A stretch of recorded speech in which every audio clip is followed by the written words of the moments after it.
ഒത്തിരി സ്വപ്നത്തിൻ്റെ ഏറ്റവും പുതിയ എപ്പിസോഡിൻ്റെ റിവ്യൂയിലേക്ക് എല്ലാ കൂട്ടുകാർക്കും സ്വാഗതം. സ്വന്തം മക്കളെപ്പോലെ കരുതിയിരുന്ന ഈ പെൺകുട്ടികൾ തന്നെ ചതിക്കുമായിരുന്നു എന്ന് തോന്നിയ വസുന്ധരയാണെങ്കിൽ പിന്നീട് അവർക്ക് എന്താ പറയാനുള്ളത് എന്ന് പോലും കേൾക്കാൻ തയ്യാറാകാതെ ഈ നിമിഷം തന്നെ വീട് വിട്ടിറങ്ങണമെന്ന് പറയുന്നുണ്ട്. വിക്രമനെ പേടിച്ചിട്ടും ഹരിതയെ പേടിച്ചിട്ടുമാണ് സത്യങ്ങൾ മറച്ചു വെച്ചേ എന്നൊക്കെ പറയുമ്പോൾ നിങ്ങൾ കാരണം ഒരു പാവപ്പെട്ട പെൺകുട്ടിയാണ് ഇതിനിടയ്ക്ക് ബലിയാടായത്. ആ പെൺകുട്ടിയെ എല്ലാവരും തെറ്റിദ്ധരിച്ചില്ലേ?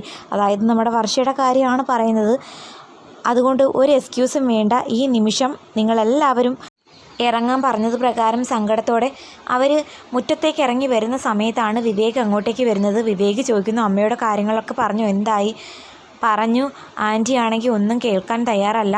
ഈ നിമിഷം ഈ വീട് വിട്ട് പൊക്കണമെന്ന് ഓർഡറെന്ന് അഭിരാമി വക്കീൽ പറയുമ്പോൾ വേണ്ടിയിരുന്നില്ല, ഞാനും കൂടി വന്നിട്ട് അമ്മയോട് സംസാരിച്ചാൽ മതിയായിരുന്നു. എന്തായാലും നിങ്ങൾ വാ, അമ്മയോട് സംസാരിച്ച് ഞാൻ ഈ പ്രശ്നം കോംപ്രമൈസ് ആക്കി തരാം എന്ന് വിവേക് പറയുന്നത് പ്രകാരം എല്ലാവരും കൂടെ പോകുന്നു. അങ്ങനെ വിവേക് ചോദിക്കുന്നു, ഇവർക്കൊരു തെറ്റ് പറ്റിപ്പോയി.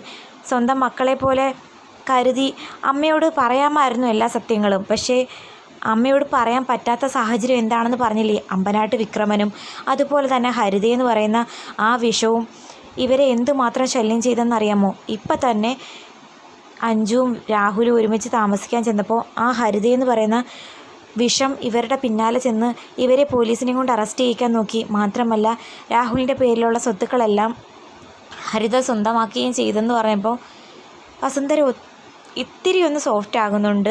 മാത്രമല്ല ഒരു തെറ്റ് പറ്റിപ്പോയതാ.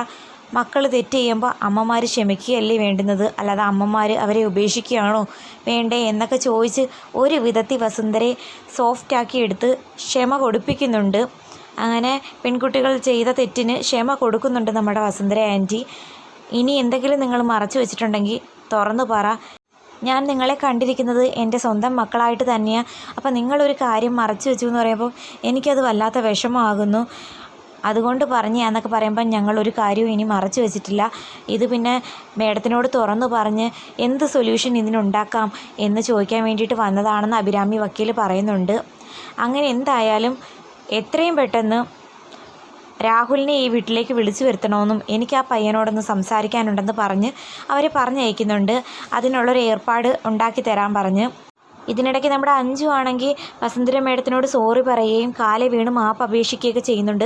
ഞാൻ ചെയ്ത തെറ്റിൻ്റെ പേര് ഇവരെ ആരെയും ശിക്ഷിക്കരുത്, എൻ്റെ വിവാഹം കഴിഞ്ഞ കാര്യം പോലും അടുത്തിടയ്ക്കാണ് ഇവർക്കൊക്കെ അറിഞ്ഞേ എന്നൊക്കെ പറയുമ്പോൾ വസുന്ധര ആൻറ്റി ആണെങ്കിൽ ക്ഷമ കൊടുക്കുന്നു. അതേസമയം രാഹുലാണെങ്കിൽ കൂട്ടുകാരനോട് പറയുന്നുണ്ട്, അഞ്ജു എല്ലാ സത്യങ്ങളും വസുന്ധര മേഡത്തിനോട് പറയാൻ പോയിട്ടുണ്ട്. ഒരു പക്ഷേ അവരത് അക്സെപ്റ്റ് ചെയ്യാൻ താല്പര്യമില്ല എന്നുണ്ടെങ്കിൽ ഞാൻ കാരണം 4 പെൺകുട്ടികളാണ് വഴിയാധാരമാകാൻ പോകുന്നത്. അത് ഓർത്തിട്ട് എനിക്കൊരു സമാധാനമില്ലെന്ന് പറയുമ്പോൾ നീ ഇങ്ങനെ ടെൻഷൻ അടിക്കേണ്ട, അവരത്ര ദുഷ്ട സ്ത്രീയൊന്നും അല്ല, അവരെന്തായാലും ആ പെൺകുട്ടികളെ മനസ്സിലാക്കും, അവിടുന്ന് പറഞ്ഞു വിടാനൊന്നും പോകുന്നില്ല എന്നൊക്കെ ഇങ്ങനെ സംസാരിച്ചുകൊണ്ട് നിൽക്കവേ ഹരിത പറഞ്ഞയച്ച ഗുണ്ടകളാണെങ്കിൽ അവിടെ രാഹുലിനെ തന്നെ നോക്കി നിൽക്കുന്നത് രാഹുൽ ശ്രദ്ധിക്കുന്നുണ്ട്. ഇത് ഇന്നലെ മുതൽ എൻ്റെ പിന്നാലെ കൂടിയവന്മാരാ, ഉറപ്പായിട്ടും ഇവരെ ഹരിത പറഞ്ഞയച്ചതാ, എന്താ അവരുടെ ഉദ്ദേശമെന്ന് ചോദിച്ചിട്ട് തന്നെ കാര്യമെന്ന് പറഞ്ഞോട്ട് അങ്ങോട്ട് ചെല്ലുമ്പോഴത്തേക്കും അവന്മാരാണെങ്കിൽ വണ്ടി കയറി രക്ഷപ്പെടുന്നുണ്ട്. ഒട്ടും വിട്ടുകൊടുക്കുന്നില്ല രാഹുൽ ബൈക്ക് എടുത്ത് അവരുടെ പിന്നാലെ പോകാൻ ഒരുങ്ങുന്ന സമയത്ത് കൂട്ടുകാരൻ പറയുന്നു, നീ ഇത്ര മണ്ടനാകരുതേ, ഒരു പക്ഷേ അവന്മാരെ പറഞ്ഞയച്ചത് ഹരിതയായിരിക്കും. 2 മണ്ടന്മാരായ പ്രൈവറ്റ് ഡിറ്റക്റ്റീവ്സ് മാറി ഇവന്മാരെ ഏൽപ്പിച്ചു എന്ന് കണക്കാക്കിയ പോരെ, അവന്മാരുടെ പിന്നാലെ പോയി ഇപ്പോൾ ഉള്ളതിനേക്കാളും പ്രശ്നങ്ങൾ വരുത്തി വെക്കണോ? ഇപ്പം തന്നെ 100 കൂട്ടം പ്രശ്നമില്ലേ, നിനക്ക് എത്രയും പെട്ടെന്ന് ഒരു ജോലി സംഘടിപ്പിക്കണ്ടേ എന്നൊക്കെ പറയുമ്പം ഇനി അധികം താമസിക്കാതെ ഒരു ജോലി സംഘടിപ്പിച്ചതേ പറ്റൂ. അച്ഛൻ്റെ തണലിൽ ഇത്രയും നാൾ കഴിഞ്ഞു പോയി, ഒരു ജോലി സംഘടിപ്പിക്കേണ്ട ആവശ്യകത ഇപ്പോഴാണ് എനിക്ക് മനസ്സിലായി എന്നൊക്കെ പറഞ്ഞു നിൽക്കുന്നുണ്ട്. അതേസമയം അഞ്ജു ആണെങ്കിൽ രാഹുലിനെ വിളിച്ച് നടന്ന കാര്യങ്ങളൊക്കെ പറയുന്നു. ആൻറ്റി ഒരു വിധമാണ് ക്ഷമിച്ചത്, ഞങ്ങളോടെല്ലാം ഈ വീട് വിട്ട് ഇറങ്ങിക്കോളാൻ പറഞ്ഞതാണ്, തക്ക സമയത്ത് വിവേക് വന്നതുകൊണ്ട് മാത്രം രക്ഷപ്പെട്ടെന്ന് പറയുമ്പോൾ രാഹുലാണെങ്കിൽ അധികം താമസിക്കാതെ അങ്ങോട്ടേക്ക് വരാമെന്ന് സമ്മതിക്കുന്നുണ്ട്. അതേസമയം വർഷയാണെങ്കിൽ വിവേകിനെ പൊക്കിയടിക്കുന്നുണ്ട്. വിവേക് കറക്റ്റ് സമയത്ത് വന്നതുകൊണ്ട് മാത്രം നമ്മൾ രക്ഷപ്പെട്ടു എന്നൊക്കെ പറയുമ്പം വിവേകോ? മുമ്പ് വിവേകിൻ്റെ പേര് പറയുമ്പം ഇങ്ങനെയൊന്നും അറിഞ്ഞില്ലല്ലോ സംസാരിക്കുന്നത്, മീനത്തിലെ ചന്ദ്രൻ എന്നൊക്കെ പറഞ്ഞ് കുറച്ച് കൊട്ടേഷൻ കൊടുത്തതിന് ശേഷമല്ലേ വിവേകിൻ്റെ പേര് പറയുന്നത്. വയനാട് യാത്രയ്ക്ക് ശേഷം ഒരല്പം മാറ്റം ഉണ്ടല്ലോ പെങ്കൊച്ചിന്. സത്യം പറ, എന്താ ഉണ്ടായത്? തുറന്നു പറയുമ്പോൾ ആദ്യമാണെങ്കിൽ വർഷമൊന്നും പറയുന്നില്ല. അപ്പം അഞ്ജു പിണങ്ങുന്നുണ്ട്. രാഹുലും ഞാനും തമ്മിലുള്ള കാര്യം മറ്റാരുടെയും പറഞ്ഞില്ലെങ്കിൽ പോലും ഞാൻ തന്നോട് പറഞ്ഞു, അപ്പോൾ താൻ എന്നീ നിന്ന് മറച്ചു വെക്കുന്നുണ്ടെങ്കിൽ പോയേ. അങ്ങനെ പറഞ്ഞ് പിണങ്ങി നിൽക്കുന്നത് കണ്ടിട്ട് ശരിക്കും പറഞ്ഞ വർഷ സത്യങ്ങളൊക്കെ തുറന്നു പറയുന്നു. വയനാട് യാത്രക്കിടെ ചന്ദ്രദാസ് എന്നെ ശല്യം ചെയ്യാൻ വന്നു, അവരിന്ന് രക്ഷിച്ചെന്ന് പറയുമ്പോൾ അതല്ലല്ലോ, അതിനു മുമ്പ് എന്താ ഉണ്ടായേ? വിവേക് എന്നെ പ്രപ്പോസ് ചെയ്ത്. എന്താ പറഞ്ഞ്? വിവേക് എന്നെ പ്രപ്പോസ് ചെയ്ത്. അപ്പോൾ താനെന്ത് പറഞ്ഞ്? നമ്മൾ തമ്മിൽ ശരിയാവില്ല, ശിവനന്ദയ്ക്ക് പറഞ്ഞിട്ടുള്ളതാണ് വിവേകെന്നും ആൻറ്റിക്ക് ശിവനന്ദയും വിവേകും തമ്മിലുള്ള വിവാഹമാണ് ഇഷ്ടമെന്നൊക്കെ പറഞ്ഞപ്പോൾ വിവേക് പറയുന്നു എന്നെ വിവാഹം കഴിക്കാനാണ് ഇഷ്ടമെന്ന്. അപ്പോൾ തൻ്റെ മനസ്സിലിപ്പോൾ എന്താ പ്ലാൻ? എനിക്ക് തൽക്കാലം അതിനെക്കുറിച്ചൊന്നും ഒരു തീരുമാനമില്ല, ഇനിയെപ്പറ്റി സംസാരിക്കേണ്ട എന്ന് പറഞ്ഞ് നാണത്തോടെ വർഷയാണെങ്കിൽ പോകുന്നത് കണ്ടിട്ട് അഞ്ജു പറയുന്നുണ്ട്, പെണ്ണിൻ്റെ മനസ്സിൽ എന്തോ ഒരു പ്രേമത്തിൻ്റെ പൂത്തിരി കത്തിയതുപോലെ ഉണ്ടല്ലോ. ആ സമയത്ത് വർഷയാണെങ്കിൽ വന്ന് ചെടിക്ക് വെള്ളം ഒഴിച്ചുകൊണ്ട് നിൽക്കുമ്പോഴത്തേക്കും വിവേക് അങ്ങോട്ടേക്ക് വരുന്നുണ്ട്. അപ്പം വിവേക് വർഷയെ വിളിക്കുമ്പോൾ വർഷ പറയുന്നു ഞാനിപ്പോൾ അങ്ങോട്ട് ആലോചിച്ചതേ ഉള്ളൂ. എന്താ ആലോചിച്ചത്? അതല്ല, വിവേക് കറക്റ്റ് ടൈമിന് വന്നതുകൊണ്ട് ഞങ്ങളെ ആൻറ്റി ഇവിടുന്ന് പറഞ്ഞു വിട്ടില്ല. ഓ, അതാണോ ആലോചിച്ചത്? വിവേക് എന്താ ആലോചിച്ചത്?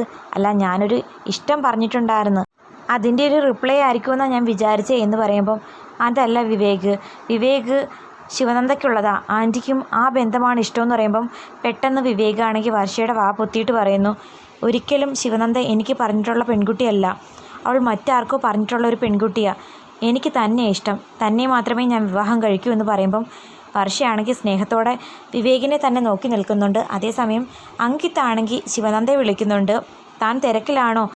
ഇന്ന് തന്നെ എനിക്കൊന്ന് കാണണമെന്ന് പറയുന്ന സമയത്ത് രാഹുലും അഞ്ജുവും തമ്മിലുള്ള കാര്യം ഞങ്ങൾ ആൻറ്റിയോട് പറഞ്ഞു, അല്പസമയത്തിനുള്ളിൽ രാഹുൽ ഇങ്ങോട്ടേക്ക് വരും, അപ്പോൾ കുറച്ച് യൂഷ്വൽ വർക്കേ ഉള്ളൂ, അത് തീർത്തിട്ട് രാഹുലുമായിട്ടുള്ള ആൻറ്റിയുടെ ചർച്ചയിലേക്ക് ഞങ്ങളും കൂടി പോകണം, എന്തെങ്കിലും തിരക്കുണ്ടോ, എന്തെങ്കിലും അത്യാവശ്യ കാര്യമാണോ എന്നൊക്കെ ചോദിക്കുമ്പോൾ എനിക്കിന്ന് തന്നെ അത്യാവശ്യമായിട്ടൊന്ന് കണ്ടേ പറ്റൂ, രാഹുലുമായിട്ടുള്ള മീറ്റിങ്ങിന് ശേഷം മതിയെന്ന് പറയുമ്പോൾ ഓക്കെ പറയുന്നുണ്ട് ശിവനന്ദ. എന്നിട്ട് ശിവനന്ദ ഇങ്ങനെ ആലോചിക്കുന്നു, എന്തിനായിരിക്കും അങ്കിത്ത് എന്നെ കാണണമെന്ന് പറഞ്ഞത്? അങ്ങനെ വസുന്ധര ആൻറ്റി പറഞ്ഞത് പ്രകാരം രാഹുലാണെങ്കിൽ വീട്ടിലേക്ക് വരുന്നുണ്ട്. ചർച്ച ചെയ്തുകൊണ്ടിരിക്കവേ രാഹുലിൻ്റെ തെറ്റുകുറ്റങ്ങൾ വസുന്ധര ആൻറ്റി ചൂണ്ടിക്കാണിക്കുന്നു. ആ സമയത്ത് വർഷയാണെങ്കിൽ പറയുന്നു ഞാൻ എന്തായാലും രാഹുലേട്ടന് ഒരു ചായ ഇടാം, വർഷയ്ക്ക് എന്തായാലും കൈ വയ്യാത്തയല്ലേ, ഞാനും കൂടെ വരാമെന്ന് പറഞ്ഞ് ശിവനന്ദയും വർഷ അകത്തേക്ക് പോകുന്നത് കണ്ടിട്ട് എന്തായാലും ഒരു പാവം പെൺകുട്ടിയെ നിങ്ങളെല്ലാവരും കൂടി ചേർന്ന് അപമാനിച്ചതല്ലേ, അവളെ എല്ലാവരും തെറ്റിദ്ധരിച്ചില്ലേ എന്നൊക്കെ ചോദിക്കുമ്പം അങ്ങനെയൊക്കെ സംഭവിച്ചു പോയതാ, അഞ്ജുവിനെ പുറത്തറിയിക്കാൻ പറ്റാത്ത ഒരു സാഹചര്യമായിരുന്നു, അച്ഛനോ ഹരിതയോ അറിഞ്ഞു കഴിഞ്ഞാൽ പ്രശ്നമാകുമെന്ന് വിചാരിച്ചാൽ അത് അഞ്ജുവിൻ്റെ ജീവന് തന്നെ ബാധിക്കും, അപ്പം വർഷയുടെ ജീവൻ പോയാൽ യാതൊരു പ്രശ്നമില്ലെന്നാണോ പറയുന്നത്?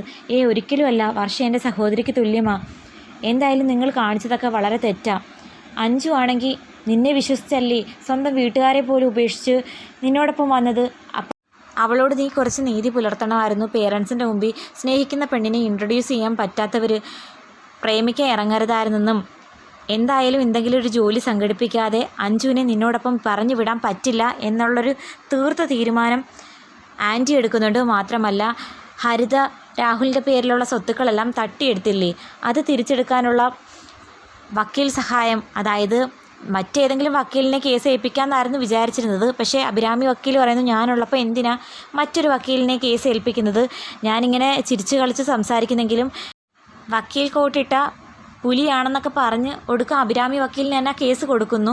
ജോലി സംഘടിപ്പിക്കാതെ അഞ്ജുവിനെ രാഹുലിനോടൊപ്പം വിടാൻ പറ്റില്ല എന്ന തീരുമാനം എടുക്കുമ്പോൾ വിവേക് പറയുന്നു രാഹുലിന് പറ്റിയൊരു ജോലി ഞാൻ സംഘടിപ്പിച്ചു കൊടുക്കാം, അതിന് നിനക്കെന്താ ജോലി, ആദ്യം നീ നേരെയാവ് എന്നിട്ട് മറ്റുള്ളവരെ ഉപദേശിക്കാൻ ചെല്ല്.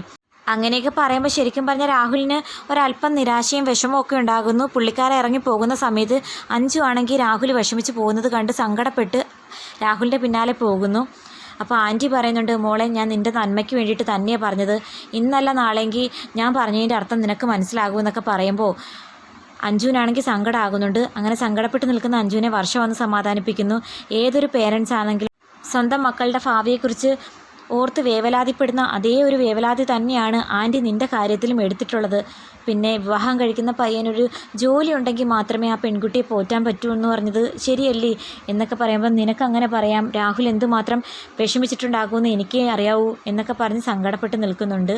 അപ്പോൾ എന്താകുമെന്ന് കാത്തിരുന്ന് കാണാം.